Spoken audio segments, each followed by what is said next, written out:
And with that, I will do my very best to make sure everybody is able to get their questions out and the meetings run smoothly. In terms of naming a vice chair, I've had a couple of folks express some interest, and I just wanted to make sure that anybody else let me know. I'll pick a vice chair to run the meetings when I'm not here shortly before the next meeting, I expect. But if anybody else is interested, just let me know and give me a call. Everybody who has asked and everybody who's a commissioner will certainly be qualified and capable of doing the job. So I will pick one for the next meeting. With that, I think our first item is approval of the minutes.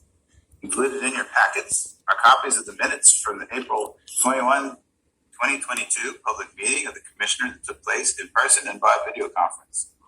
I will entertain a motion to approve the minutes of the April 21, 2022 commission meeting. Do I have a motion? So moved. Just one correction. I was present telephonically, but it's not recorded here. I had difficulty making the connection. Okay. So I guess I need to speak to Levon. Maybe I don't know.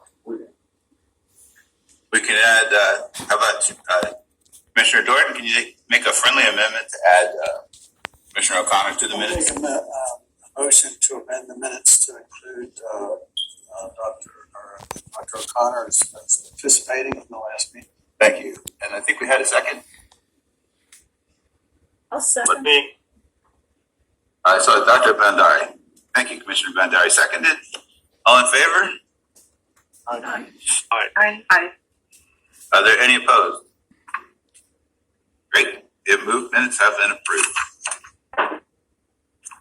Agenda item number 2.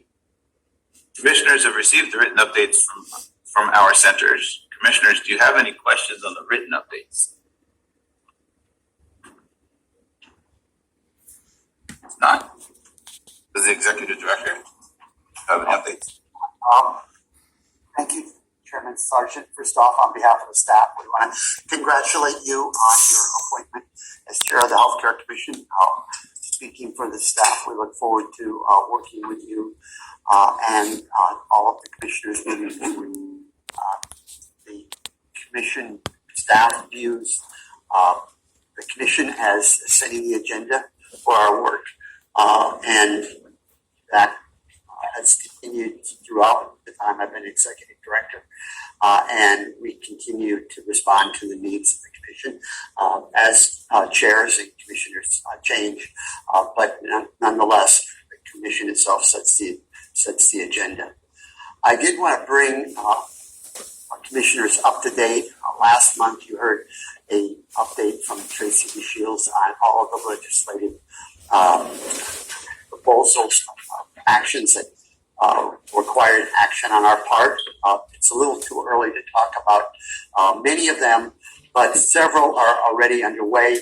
One of the studies required under our authority to address the cost of potentially new mandates has already gone out to bid. That is the study of the impact of mandate coverage for home health kits for sexually transmitted diseases.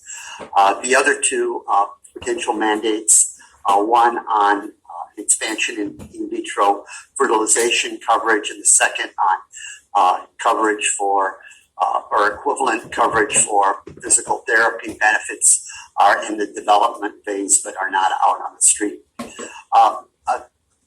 Another small effort on which we are responding to because of a request from the legislature refers to the study on interstate telehealth. We have submitted a small proposal that should be out shortly if it hasn't been released. It's already out.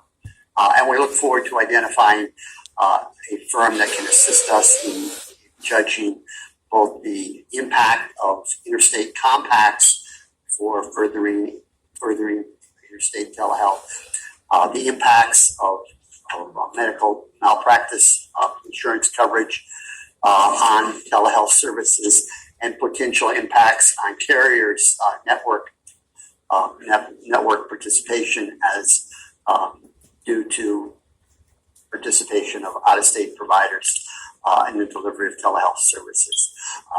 This was a issue that was debated to some degree but the legislative leadership felt there needed to be more information on post end of the pandemic, what were going to be common practices, best practices forward. We'll look forward to getting those responses. All of those reports are due by December 2022, so we have a relatively short time frame to turn this around.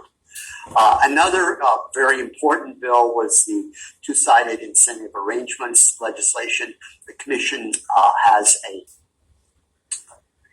important role in monitoring the rollout of those programs, and we have begun internally to communicate on what sort of information would be needed from carriers to monitor the performance under these new incentive arrangements. Keep in mind that many of these arrangements have been possible in other states, but until Maryland law was changed, carriers were very much limited in their ability to offer them. The legislature approved of those arrangements, but felt that there was additional monitoring that was required, and that responsibility was given to the Commission.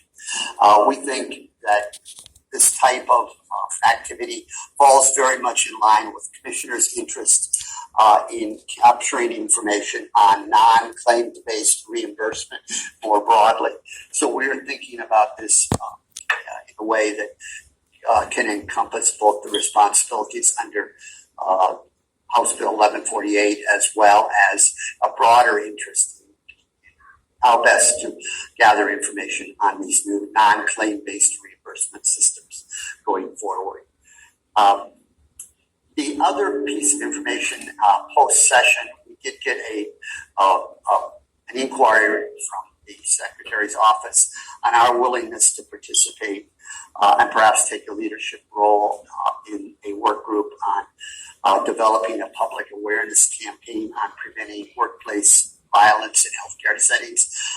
The turnaround time is relatively quickly. I've talked briefly to the chair about that and expressed our willingness to help and offered a few ideas to the health secretary on ways we could be supportive, perhaps taking a leadership role in that work group. We're waiting for them to respond on their preferences there. The other broad area I wanted to just talk about generally, and I'll note that in the room with us today is Gene Ransom, CEO at CHI, who will speak on an initiative later. But one of the very important bills that passed in the session this year was 1127, which broadened the authority of CRISP to establish a public health data utility. The Healthcare Commission has been working very ambitiously in the state to really build out the definition of what a health data utility is, which it is really what I would call the next generation of health information exchange.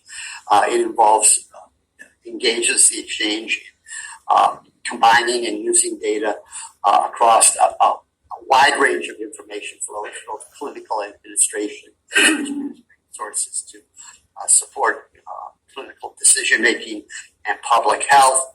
A key function is easing the ability of providing clinical information back to caregivers in a simplified and more streamlined way.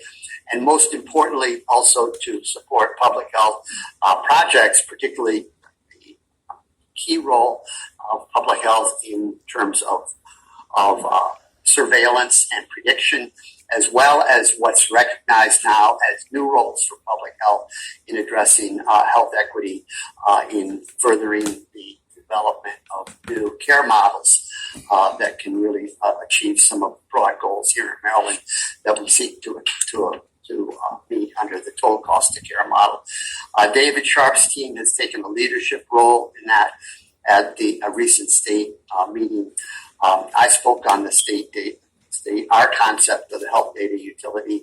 We are working with the Organization of Health Information Exchanges nationally, Civitas, Health Networks for Health, And together we hope to build out a common